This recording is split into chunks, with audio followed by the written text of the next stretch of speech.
নমস্কার। যুক্তি তর্ক সঙ্গে অর্কয়ে আপনাদের স্বাগত।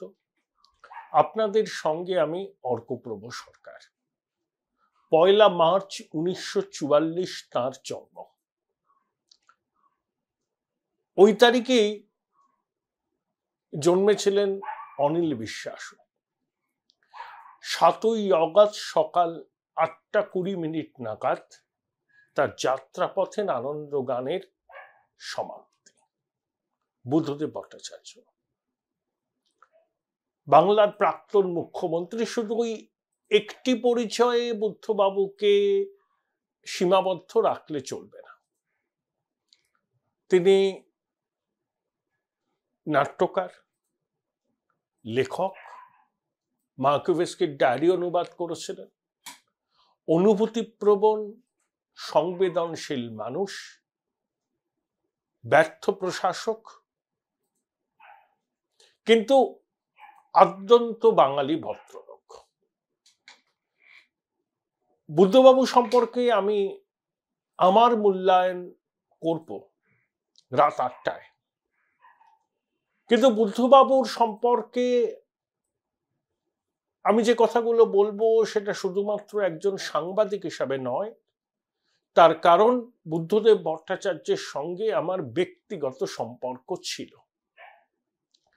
সেই ব্যক্তিগত সম্পর্ক তৈরি হয়েছিল আমার বাবা রাষ্ট্রবিজ্ঞানের প্রয়াত অধ্যাপক বাসবলাল সরকার তার কর্মজীবনের একেবারে শুরুর দিকে উত্তর কলকাতার শ্যামপুকুর স্ট্রিটের শৈলেন্দ্র সরকার স্কুলে পড়াতেন।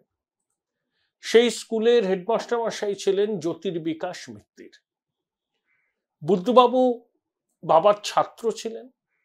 আমার জন্ম ১৫ নম্বর শ্যামপুকুর স্ট্রিটে, রামকৃষ্ণ বাটির ঠিক উল্টো দিকে, আর বুদ্ধবাবু থাকতেন রামধন মিত্তির লেনে, কার্যত হাঁটা পথের দূরত্ব। বাবার মুখে শুনেছি শ্যাম পার্কে ক্রিকেট কোচিং এ বুদ্ধবাবু ভর্তি হয়েছিলেন। বাবার জীবদ্দশায় বুদ্ধবাবু সঙ্গে তার সম্পর্ক ছিল। আমার সঙ্গে যখনই দেখা হতো বাবা বেঁচে থাকার সময় প্রতিবারই জিজ্ঞাসা করতেন, বাবা কেমন আছেন, মাস্টার মশাই কেমন আছেন। কোনো একটা কারণে সম্ভবত আমার বিয়ের নেমন্তন্ন করতে আজ থেকে ২২ বছর আগে আলিমুদ্দিন স্ট্রিটে বাবার সঙ্গে গিয়েছিলাম। তখন বাবাকে দেখা মাত্রই বুদ্ধদেব বাবু, যেখানে সম্পাদক মণ্ডলীর বৈঠক হয়, উঠে দাঁড়িয়ে চেয়ার থেকে পায়ে হাত দিয়ে প্রণাম করলেন। সেগুলো আমার মনে আছে। তার অনেকগুলো একান্ত সাক্ষাৎকার নিয়েছি, অনেক কথা বলেছি তার সঙ্গে। কেউ তাকে উদ্ধত, অহংকারী, ব্যর্থ প্রশাসক, ব্রুডিং কিংলেয়ার, যাই বলুন না কেন, বুদ্ধবাবু একজন অত্যন্ত বাঙালি ভদ্রলোক ছিলেন। তাকে নিয়ে আজকে আমার ৮টার প্রতিবেদন, সম্ভব হলে আপনারা দেখবেন। এবার আসি আজকের প্রতিবেদনের মূল উপজীব্য। আপনারা খবরের কাগজেও দেখেছেন, সোশ্যাল মিডিয়ায়, টেলিভিশন চ্যানেলেও সেই ছবি কার্যত ভাইরাল হয়েছে, যে জলপাইগুড়ির হলদিবাড়ি লাগোয়া মুক্ত সীমান্তে, সম্ভবত বেরুবাড়ি গ্রাম, প্রায় ১০০০ মানুষ নোম্যান্স ল্যান্ডে জড়ো হয়েছেন। তারা বাংলাদেশের নাগরিক, অধিকাংশই হিন্দু। তারা বলছেন আমরা বাংলাদেশে ফিরতে পারবো না, ওখানে প্রাণ, সম্মান সবই ভুলুণ্ঠিত হচ্ছে, আতঙ্কে আছি আমরা, আমাদের ঢুকতে দিন, আশ্রয় দিন, যদি আশ্রয় না দেন বিএসএফ গুলি করুক, তাতেও আমাদের কোনো আপত্তি নেই। কিন্তু বিএসএফ বিজিবির সঙ্গে কথা বলে আপাতত তাদের বাংলাদেশে নিজের নিজের জায়গায় ফেরত পাঠিয়েছে। এটা একটা খণ্ডচিত্র, কিন্তু এই চিত্রটাই বৃহত্তর ছবিটা নির্মাণ করে। সেই বৃহত্তর ছবিটা কি? যে বাংলাদেশে যে ঘটনা ঘটছে সেটা ছাত্ররা সেই আন্দোলনের নেতৃত্ব দিয়েছিল ঠিক, কিন্তু তারপরে উগ্র মৌলবাদী জামাত, কিছু জঙ্গি সংগঠন, কিছু তালিবান সংস্কৃতিকে আদর্শ বলে মনে করে এমন কিছু দুষ্কৃতী বাংলাদেশে তাণ্ডব চালিয়েছে। সেনাবাহিনী নীরব দর্শক, পুলিশের দেখা নেই, পুলিশই আক্রান্ত হয়েছে, খুন হয়েছে। আর হিন্দুদের উপাসনালয়, বাড়ি, সম্পত্তি আক্রান্ত হয়েছে, আহত হয়েছেন, ইত্যাদি ইত্যাদি। এখন প্রশ্ন হলো, শুভেন্দু অধিকারী বললেন যে মানসিকভাবে তৈরি থাকুন, 1 কোটি হিন্দু শরণার্থী আসবেন। তৃণমূল বলল যে শুভেন্দু গোলা জলে মাছ ধরতে চাইছে, এখন এই ধরনের কথা বললে পরিস্থিতি বিষিয়ে উঠবে। শুভেন্দু স্বরাষ্ট্রমন্ত্রী অমিত শাহ, যাকে তিনি রাজনৈতিক অভিভাবক বলে মানেন, বিজেপির সভাপতি জেপি নাড্ডার সঙ্গে বৈঠক করলেন। তারপরে শুভেন্দু বললেন, ব্যাখ্যা দিলেন যে তার নিজের অভিজ্ঞতা থেকেই তিনি এই কথাগুলো বলেছেন। তার মনে হয়েছে এই ধরনের ঘটনা ঘটলেও ঘটতে পারে। সিএএ আইন প্রণয়নের সার্থকতা এর মধ্যেই লুকিয়ে আছে, এটাও বলা হচ্ছে। অর্থাৎ বাংলাদেশ, পাকিস্তান, আফগানিস্তানে ধর্মীয় কারণে নিপীড়নের শিকার হলে হিন্দু, খ্রিস্টান, বৌদ্ধ, জৈন, শিখদের নাগরিকত্ব দেবে ভারত সরকার। এখন বাংলাদেশ থেকে যে কেউ যদি আসতে চাইলে তাদের ভারত সরকার কিভাবে গ্রহণ করবে বা আদৌ গ্রহণ করবে কিনা, এখনো পর্যন্ত কোনো সুস্পষ্ট নির্দেশ সীমান্তরক্ষী বাহিনীর কাছে আসেনি। ইতিমধ্যে উত্তর পূর্ব ভারতের রাজ্যগুলো বলছে যে বাংলাদেশ থেকে আবার শরণার্থীদের ঢল নামলে তাদের উপর প্রচন্ড চাপ পড়বে। ভারত সরকার এখনো সুনির্দিষ্ট কোনো নীতির কথা বলেনি যে বাংলাদেশে ধর্মীয় কারণে সংখ্যালঘুরা নিপীড়নের শিকার হলে ভারতবর্ষ তাদেরকে আশ্রয় দেবে কিনা। শুধু ভারতবর্ষের সংসদে বিদেশমন্ত্রী এস জয়শঙ্কর জানিয়েছেন যে বাংলাদেশে ধর্মীয় সংখ্যালঘুদের, বিশেষ করে হিন্দুদের নিরাপত্তা সুরক্ষিত রাখার জন্য ভারত সরকার সর্বতোভাবে কাজ করে চলেছে। কিন্তু এখনো পর্যন্ত বাংলাদেশ থেকে হিন্দুরা যদি এই দেশে আসতে চান, তাদেরকে আসতে দেয়া হবে কিনা, যদি সিদ্ধান্ত হয় কোন পথে তারা আসবেন, তাদেরকে কোথায় রাখা হবে, এ সম্পর্কে কোনো নীতি এখনো ভারত সরকার গ্রহণ করেননি। যদিও বাংলাদেশের হিন্দু, মুসলিম, খ্রিস্টান, বৌদ্ধ পরিষদ, যেটা সর্ববৃহৎ সংগঠন বাংলাদেশের ধর্মীয় সংখ্যালঘুদের, তার যিনি আহ্বায়ক রানা দাশগুপ্ত, যিনি সুপ্রিম কোর্টের একজন আইনজীবী, বাংলাদেশে একটি সংবাদ মাধ্যমকে বলেছেন যে তারা বাংলাদেশেই থাকতে চান। কেউ যদি ভারতে যেতে চান সেটা তার ব্যাপার, কিন্তু তারা বাংলাদেশেই জন্মেছেন, এখানেই মরতে চান। আর ভারত যদি বাংলাদেশ থেকে সব হিন্দুদের তাদের দেশে শরণার্থী বা নাগরিক যেভাবেই হোক আশ্রয় দেয়, তাহলে বাংলাদেশটা অচিরে আফগানিস্তান বা পাকিস্তানে পরিণত হবে। সেটা তারা চাইছেন না। বাংলাদেশে ধর্মীয় মৌলবাদ মাথাচাড়া দিয়েছে ঠিক, আবার তাদের বক্তব্য বাংলাদেশে সৌভ্রাতৃত্বের কথাও কিন্তু প্রচুর মানুষ বলছেন। আমি বাংলাদেশের কিছু জনপ্রিয় অভিনেতা অভিনেত্রীর কথা শুনছিলাম, তারা টলিউডেও কাজ করেন, বম্বে ইন্ডাস্ট্রিতেও কাজ করেন, যেমন মিথিলা, যেমন আজমেরি বাঁধন। তারা ছাত্র আন্দোলনকে সমর্থন করেছেন, কিন্তু মৌলবাদীদের হাতে বাংলা চলে যাক সেটাও তারা চান না। আপনাদের মনে আছে 2016 সালে বাংলাদেশের রাজধানী ঢাকায় ডিপ্লোম্যাটিক কনক্লেভের কাছে হোলি আর্টিজান কাফে সম্ভবত নাম, সেখানে বেশ কিছু তরুণ ছেলে মেয়ে মারা গিয়েছিল। তাদের মধ্যে ভারতের একটি মেয়ে ছিল, সম্ভবত কানপুরে। তার বাবা বাংলাদেশে ব্যবসা করে, সে পড়াশোনাও বাংলাদেশে। এবং যারা এই নারকীয় ঘটনা ঘটিয়েছিল তারা কিন্তু বাংলাদেশের অভিজাত সমাজের অংশ। তাদের বাবারা বাংলাদেশ প্রশাসনে উচ্চ পদে আসেন, বিদেশি বিশ্ববিদ্যালয়ে পড়াশোনা করেছে। কিন্তু তারা মনে করেছিল তাদের অনেক সহপাঠী সহপাঠিনীর জীবন ধারণ ইসলামিক নয়।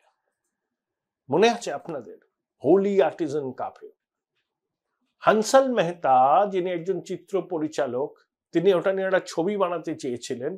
সেই ছবি এখনো এমনি প্রেক্ষাগৃহে মুক্তি পায়নি, কিন্তু নেটফ্লিক্সে দেখা যায়। সেই ছবি নিয়েও বিতর্ক হয়েছে, অনেক মামলা মকদ্দমার মধ্যে হানসাল মেহতাকে পড়তে হয়েছে। তো এই হচ্ছে পরিস্থিতি। বিপন্ন হচ্ছেন হিন্দুরা। মৌলবাদ বাংলাদেশের মাটিতে সক্রিয়। তালিবানি জমানার ছবি ফিরে ফিরে আসছে পড়শি বাংলাদেশ থেকে। উদ্বেগ। ভারত সরকার বলেছেন যে তারা সেখানকার ধর্মীয় সংখ্যালঘুদের নিরাপত্তা সুনিশ্চিত করার জন্য ব্যবস্থা নেবেন। কি ব্যবস্থা নেবেন? হিন্দুরা যদি এদেশে আসতে চান, তারা নাগরিকত্ব পাবেন না, শরণার্থী হিসাবে থাকবেন, তাদের পুনর্বাসনের কি ব্যবস্থা হবে সে সম্পর্কে বিস্তারিতভাবে জানানো প্রয়োজন ভারত সরকারের। যদি ভারত সরকার সিদ্ধান্ত নেন যে বাংলাদেশের ধর্মীয় সংখ্যালঘুদের তারা আশ্রয় দেবে, যদি তারা অত্যাচারিত নিপীড়িত হন। এখন প্রশ্ন হলো, দেখুন, আমরা মোদি জামানার একটা বিষয় নিয়ে বিভিন্ন জনমত সমীক্ষাও বলেছে, বিদেশ নীতির প্রশ্নে মোদি সরকারের ভূমিকাকে দেশের প্রায় ৭০% মানুষ সমর্থন করেছে। তাদের বক্তব্য বিদেশে ভারতের মান মর্যাদা প্রভাব বেড়েছে। কিন্তু বাংলাদেশের ঘটনাটা চোখে আঙুল দিয়ে প্রমাণ করলো যে ভারত সরকার বাংলাদেশের পরিস্থিতি বুঝতে ব্যর্থ হয়েছে। দেখুন, আমাদের বাংলাদেশকে দেখা আওয়ামী লীগের প্রিজম দিয়ে। আওয়ামী লীগ যে ভাষ্য তৈরি করে, ভারত সরকার সেই ভাষ্যকে বিশ্বাস করে এবং আমরাও সেই ভাষ্যের সঙ্গে সহমত পোষণ করি। দীপ হালদার সাংবাদিক, বাংলাদেশ ঘুরেছেন, বাংলাদেশের হিন্দুদের অবস্থা নিয়ে বই লিখেছেন, হার্পার কলিন্স থেকে সেই বই বেরিয়েছে। আমি দীপের বিভিন্ন বক্তব্য শুনছিলাম সোশ্যাল মিডিয়ায়। সেখানে দীপ বলছেন যে তিনি নিতাই রায়চৌধুরী নামক এক হিন্দু ভদ্রলোকের সঙ্গে কথা বলেছেন। তিনি বিএনপির একজন বড় মাপের নেতা, তার মেয়েও বিএনপির প্রথম সারির নেত্রী। তাদের বক্তব্য যে আপনারা বিএনপিকে ভারত বিদ্বেষী বলেন, ভারত বিরোধী বলেন, এটা কিন্তু আওয়ামী লীগ মানে হাসিনার তৈরি করা ভাষ্য। আপনারা শুধু তাদের ন্যারেটিভটা শোনেন এবং সেটা বিশ্বাস করেন, বাস্তব কিন্তু তা নয়। কথা আছে না, we can't change our neighbours. এই বিএনপি বাংলাদেশে ক্ষমতায় আসলেও ভারতের উপর তাদের নির্ভরশীলতা এক চুলো কমবে না। Join Indian Institute of Hotel Management now. Right choice, right decision. এবং ভারতকে শত্রু বলে মনে করলে আমেরিকার সহায়তাও শেষ পর্যন্ত তারা পাবে না। তাই বৃহৎ প্রতিবেশীর সঙ্গে পায়ে পা লাগিয়ে ঝগড়া করলে সেটা বাংলাদেশের পরবর্তী সরকারের কাছেই বিড়ম্বনার কারণ। তাই অনেকের বক্তব্য যে হাসিনার ন্যারেটিভকে চোখ কান বুঝে বিশ্বাস করে আমরা ঠকেছি, ভুল হয়েছে, সেই ভুলের মাসুল দিতে হচ্ছে। এটা বিদেশ নীতির ব্যর্থতা। অনেক প্রাক্তন কূটনীতিক বলছেন যে বাংলাদেশ মানে হাসিনা নয়, বাংলাদেশে বিভিন্ন গোষ্ঠী আছে, সামাজিক গোষ্ঠী আছে, বিভিন্ন প্রেশার গ্রুপ আছে, অন্যান্য রাজনৈতিক দল আছে। তাদের সঙ্গে ভারত আলোচনার রাস্তাটা কার্যত বন্ধ করে দিয়েছিল। সেই জন্যই সেখানে ভারত বিদ্বেষ মাথাচাড়া দিয়েছে। ভারত বিরোধী আন্দোলনের সূতিকাগারে পরিণত হয়েছে বাংলাদেশ। সেজন্য স্লোগান উঠেছে, ভারত যাদের মামা বাড়ি, বাংলা ছাড়ো তাড়াতাড়ি। আচ্ছা, ভারত সরকারের তো গোয়েন্দা দপ্তর আছে, র আছে, তারা আন্দাজ করতে পারেনি যে বাংলাদেশে গণবিক্ষোভ এমন পর্যায়ে পৌঁছতে পারে যাতে হাসিনাকে দেশ ছাড়তে বাধ্য হতে হবে এবং ভারত বিরোধী মনোভাব উত্তর বাড়বে। এই যে ওয়ার্ল্ড কাপ ক্রিকেটের ফাইনালে আমরা হারার পর বাংলাদেশের একটা বড় অংশের মানুষ উচ্ছ্বাস প্রকাশ করেছে। এটা কি নর্থ ব্লক সাউথ ব্লকের দৃষ্টিগোচর হয়নি? ভারতীয় গোয়েন্দারা কি পরিস্থিতির গুরুত্ব অনুধাবন করতে পারেনি? সেই অনুযায়ী তারা জাতীয় নিরাপত্তা উপদেষ্টা বা প্রধানমন্ত্রীর দপ্তর, বিদেশ মন্ত্রককে জানায়নি? যদি আগে থেকে ভারত সরকার আঁচ করতে পারত যে হাসিনার বিরুদ্ধে মানুষের ক্ষোভ চূড়ান্ত পর্যায়ে পৌঁছেছে, তাহলে হয় তারা হাসিনাকে সতর্ক করতে পারত এবং আস্তে আস্তে হাসিনার কে তারা যে অন্ধ সমর্থন করছিল সেই সমর্থনের রাস্তা থেকেও সরে আসতে পারত, কিন্তু করেনি। তাদের কূটনৈতিক ব্যর্থতা। দেখুন, এস জয়শঙ্কর সংসদে একটা সাদামাটা বিবৃতি দিয়েছেন। হ্যাঁ, পরিস্থিতি ঘোরালো, স্পর্শকাতর, সেটা অনুধাবন করেই তিনি সেই বিবৃতিটা দিয়েছেন। রাহুল গান্ধী তার সঙ্গে একান্তে বৈঠক করেছেন। সর্বদল বৈঠকে রাহুল জানতে চেয়েছিলেন যে এই বাংলাদেশের এই ঘটনায় কোনো বিদেশি শক্তির হাত আছে কিনা। জয়শঙ্কর স্পষ্ট করে বলেননি, তবে কোনো কাগজে লেখা হয়েছে দেখলাম একজন পাক কূটনীতিক তিনি পরিচয় গোপন করে অনেক কিছু করেছেন এবং প্রচুর টাকা ঢালা হয়েছে। কারা টাকা ঢালা হয়েছে? সংগঠিত করতে ছাত্ররা তো প্রথম দিকে ছিল, তারপরে যারা রাস্তায় তাণ্ডব চালাচ্ছে তারা ছাত্র নয়, তাদেরকে সংগঠিত করা। এই সংগঠিত করার তো খরচ আছে। গৌরী সেনটাকে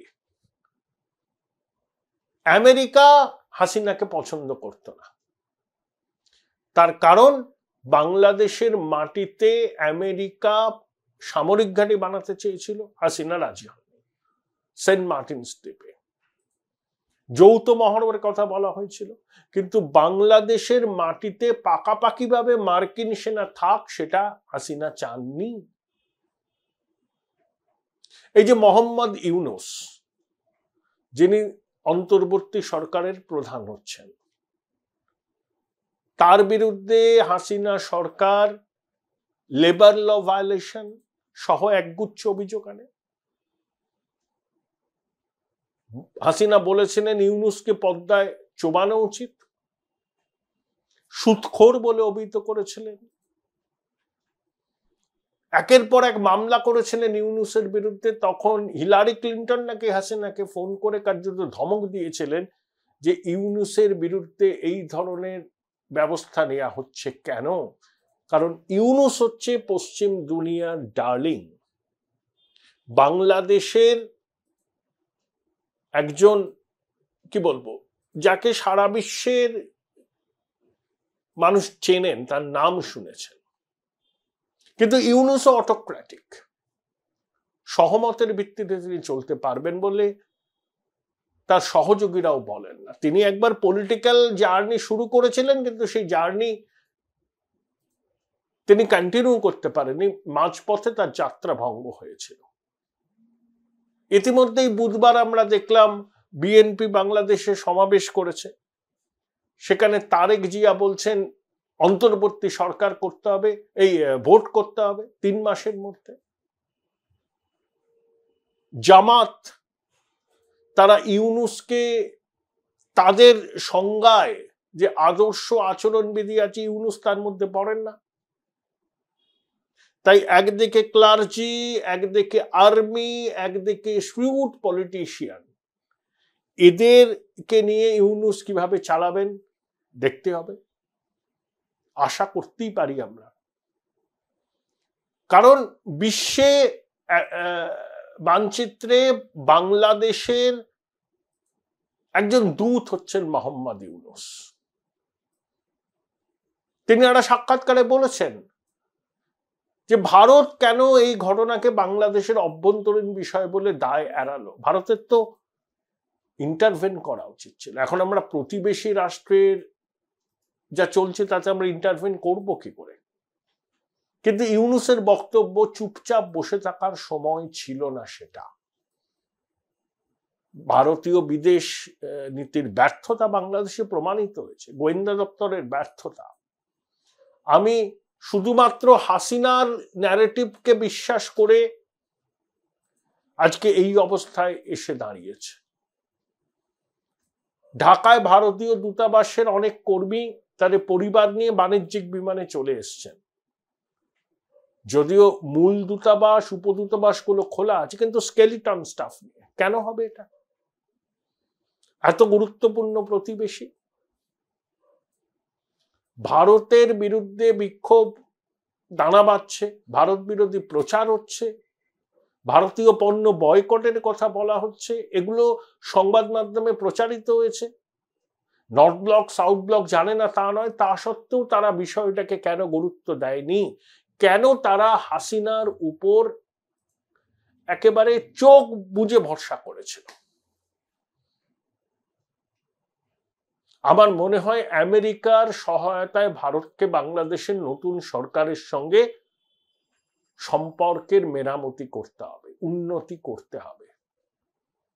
ভারতকে আমেরিকাকে বলতে হবে যে ভারত যদি একেবারে হাত পা গুটিয়ে নেয়, ভারতের সঙ্গে ঢাকার সরকারের যদি সম্পর্ক অহিনকুল হয়, সেটা আমেরিকারও ক্ষতি, কাজে চীনের প্রভাব বাড়বে।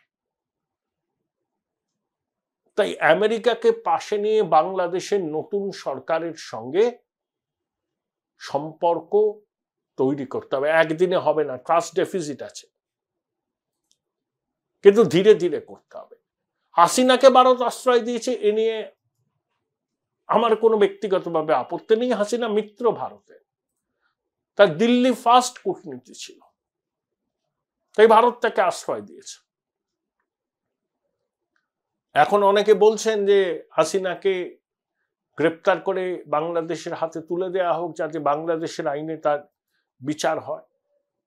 হাসিনা বেলারুশ না মস্কোয় শেষ পর্যন্ত আশ্রয় পাবেন সেটা ভবিষ্যৎ বলবেন, কিন্তু যতদিন পর্যন্ত সেই বিষয়টা নিশ্চিত না হয় ততদিন হাসিনা থাকবেন, ভারত সরকারও জানিয়ে দিয়েছে। কিন্তু প্রশ্ন হলো, শুধু হাসিনার চোখ দিয়ে বাংলাদেশকে দেখে আজ ভারত বাংলাদেশের মানুষের বিশ্বাসটা হারিয়েছে। এটা স্বীকার করতে হবে। এটা আমাদের কূটনৈতিক ব্যর্থতা, গোয়েন্দা ব্যর্থতা। আমরা যদি পরিস্থিতি আগে আঁচ করতাম, তাহলে কিন্তু আমরা আস্তে আস্তে বিকল্প দরজাগুলো খুলতে পারতাম, সমস্ত স্টেক হোল্ডারদের সঙ্গে ব্যাক চ্যানেল করতে পারতাম। ভারতীয় সংসদ বাংলাদেশ প্রসঙ্গে একটা ঐক্যমত্য হয়েছে, কিন্তু জয়শঙ্কর যখন বিবৃতি দিলেন যে বাংলাদেশের ধর্মীয় সংখ্যালঘুদের নিরাপত্তা সুনিশ্চিত করার জন্য ভারত সরকার যা করার করবে, সেখানে সমস্ত দলের প্রতিনিধিরা ছিলেন। একটা সর্বদল প্রস্তাব হতে পারত যে বাংলাদেশে ধর্মীয় সংখ্যালঘুদের উপর নিপীড়ন হলে ভারত সরকার চুপ করে থাকবে না। স্টার্ন মেসেজ দেওয়ার কথা উচিত ছিল। আজকে বাংলাদেশের মাটিতে ভারত বিরোধী লোকজন ভারতকে চোখ রাঙাচ্ছে। 17 কোটি দেশ, উত্তরপ্রদেশে 22 কোটি মানুষ থাকে। ভারতের আর্থিক শক্তি, সামরিক শক্তি, ডেমোগ্রাফিক অ্যাডভান্টেজ বাংলাদেশের থেকে 15 গুণ অন্তত বেশি, কিন্তু তাও তারা সুযোগ পাচ্ছে ভারতকে চোখ রাঙাতে। তালিবানিকরণ করার চেষ্টা হচ্ছে। এই পর্যায়ে বিষয়টা যেত না। হাসিনাকে আপনি সমর্থন করছেন, ঠিক আছে, কিন্তু অন্য সবার জন্য আমি দরজা বন্ধ করে দিলাম, এটা কি সঠিক কূটনীতি? দেখুন, আমেরিকা ভারত রাশিয়া থেকে তেল কেনে বলে আমেরিকার আপত্তি আছে, কিন্তু ভারত নিজের স্বার্থ বোঝে। সস্তায় তেল কেনে, পরিশোধন করে, সেই তেল আবার বেশি দরে বিক্রি করে। ভারত রাশিয়া থেকে তার সামরিক বাহিনীর জন্য হার্ডওয়্যার নেয়, অসুবিধা নেই তো। আমেরিকার সঙ্গে রাশিয়ার সম্পর্ক তারা বুঝবে, রাশিয়া ভারতের দীর্ঘদিনের বন্ধু। আমেরিকা কি ভাবলো সেটা দ্বারা ভারত রাশিয়ার সম্পর্ককে আমরা বিচার করব না। আমাদের অভ্যন্তরীণ স্বার্থ সবার আগে সুরক্ষিত করতে হবে। বাংলাদেশে আমরা সেটা করতে পারিনি। হাসিনার সঙ্গে আমাদের সম্পর্ক থাকতো, হাসিনার ন্যারেটিভকে আমরা, যে ন্যারেটিভ তিনি তৈরি করছেন সেই ন্যারেটিভ বিশ্বাসযোগ্য কিনা সেটা আমরা মাল্টিপল সোর্স থেকে ক্রস চেক করতাম। যদি করতাম তাহলে আমরা হাসিনা জমানার বিরুদ্ধে মানুষের এই যে ক্ষোভ সেটা আঁচ করতে পারতাম এবং আঁচ করে হাসিনাকে সতর্ক করতে পারতাম। একই সঙ্গে বাংলাদেশের সমস্ত স্টেক হোল্ডারদের সঙ্গে আলোচনা করে অনেকগুলো রাস্তা খোলা রাখতে পারতাম, যাতে ভারতীয় দূতাবাসের কর্মী সংখ্যা হ্রাস হতো না, ছুটিতে যেতে হতো না, বাংলাদেশের সংখ্যালঘুরা বিপন্ন বোধ করতেন না। এখনো সময় আছে। বাংলাদেশের মৌলবাদীদের কঠোর বার্তা দেওয়া উচিত ভারত সরকারকে এবং সবকটা রাজনৈতিক দলকে এই বিষয়ে একটা ঐক্যমত্যে পৌঁছানো খুব জরুরি।